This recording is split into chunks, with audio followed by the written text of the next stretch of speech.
কোনো blogging channel হিচাপে start কৰা হোৱা নাছিলে। মই অৰুণাচল প্ৰদেশলৈ ফুৰিবলৈ অহাৰ কাৰণে এই ভিডিঅ'টো বনালোঁ। ইয়াৰ জেগাবোৰ বহুত ধুনীয়া, পাহাৰ নদী, ইয়াৰ মানে যিকোনো ঠাই পিকনিক প্লেচ হিচাপে আমি ল'ব পাৰোঁ। বহুত ধুনীয়া জেগাবোৰ। তো মই ভাবিলোঁ কি মই এনজয় কৰাৰ লগতে আপোনালোককো ইয়াৰ পৰিৱেশটো দেখুৱাওঁ। তো ভিডিঅ'টো চাই নিশ্চয় ভাল পাব আপোনালোকে। ভিডিঅ'টো প্লিজ সম্পূৰ্ণকৈ চাব।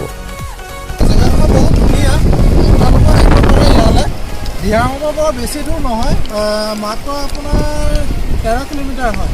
তো আপোনালোকে আহিব, ইয়াৰ জেগাডোখৰ চাব, বহুত বঢ়িয়া হয়। ইয়াৰ পৰিৱেশটো কেনেকুৱা হৈ আছে, নদী আছে ইয়াত। আপোনাৰ যিহেতু ঠাণ্ডা দিন হয়, ইয়াত খেতি চেতিবোৰ বৰ্তমান নাই, কিন্তু আপোনালোকে যদি মাৰ্চ এপ্ৰিল মাহত আহে তেতিয়া ইয়াত আপোনাৰ খেতি পাব। আপোনাৰ ইয়াত যিবোৰ তেওঁলোকে ঝুম খেতি কৰে ইয়াত, সেইখিনি আপোনালোকে আহিলে চাব পাৰিব। এতিয়া অলপ গছ গছনিবোৰ শুকাই গৈছে, পাত চাতবোৰ।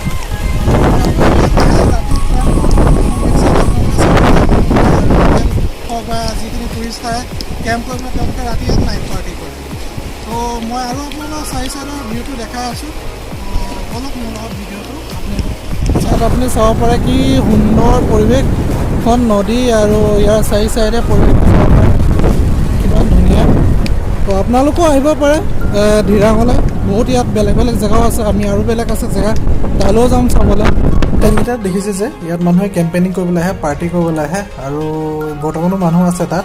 পাৰ্টি বুলিলেতো আপুনি গম পায় যে ৱাইন লাগে বা মদ আমি যিটো কওঁ।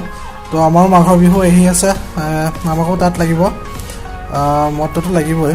কিন্তু ধৰি লওক ইয়াত আপুনি এটা কথা নাজানো মই, ইয়াত মদৰ দামটো বহুত কম। তাত যদি এটা ধৰি লওক বিয়েৰ কিংফিছাৰ কেনৰ দাম যদি 120 টকা হয়, ইয়াত আপুনি 60 টকাতে পাব। তো ইয়াত মই আপোনালোকক এটা ইণ্টাৰেষ্টিং বস্তু এটা দেখাম। এই দলংখন যে আপোনালোকক দেখাইছোঁ যে মোৰ বেক চাইড চাওক আপোনালোকে, এই দলংখন বনাইছে তেওঁলোকে কেনেকৈ আপুনি চাওক। আপোনালোকে এই যে খুঁটাকেইটা দেখিছে, এইকেইটা আচলতে কোনো পকা বা বাঁহৰ খুঁটা নহয়। আমি যেনেকৈ মানে জেওৰা বওঁ, সেই জেওৰা নিচিনাকৈ তেওঁলোকে বৈছে। মই আপোনাৰ বেক কেমেৰাটো ভালকৈ দেখুৱাই দিছোঁ। জেওৰা নিচিনাকৈ তেওঁলোকে বৈছে আৰু তাৰ মাজত শিলগুটি দি দিছে। গোটেইখিনি শিলগুটি দি পেলাই আপুনি চাওক তেওঁলোকে খুঁটা বনাইছে। আৰু ইয়াৰ পানীৰ ৰূপটো বহুত বেছি, বহুত ঠাণ্ডাও পানী ইয়াৰ কিন্তু দেই। আপোনালোকে আমাৰ তাত এতিয়া বৰ্তমান গোলাঘাটত যি ঠাণ্ডা, তাত কিন্তু বহুত বেছি ঠাণ্ডা। ৰাতি হ'লে আপোনাৰ 4-5 ডিগ্ৰী চেলচিয়াছ হৈ যায় আপোনাৰ। আৰু দলংখন চাওক আপোনাৰ, এইখন আইডিয়া কিন্তু কিছু লগাইছে। চাংটি ভেলীটো ঘূৰা হৈ গ'ল মোৰ।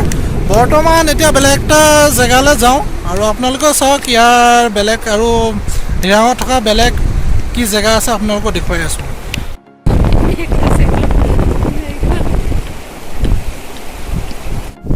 বৰ্তমান শান্তি ভেলীৰ পৰা ওলাই আহি আছিলোঁ। আপোনালোকক আৰু এটা বস্তু এটা দেখাম বুলি ভাবিলোঁ।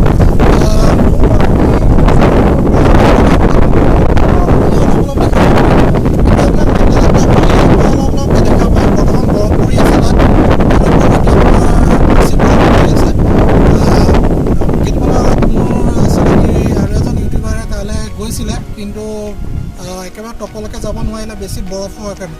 বাইক ৰাইডিং ইমান ছেফ নহয় তাত বৰ্তমান, আৰু মই চেষ্টা কৰিম যাবলৈ। যদি যাব পাৰোঁ তেতিয়া আপোনালোকক দেখাম। আৰু বৰ্তমান মই আপোনাক অলপ জুম কৰি দেখাই দিছোঁ, তো তেতিয়া আপোনালোকে গম পাব।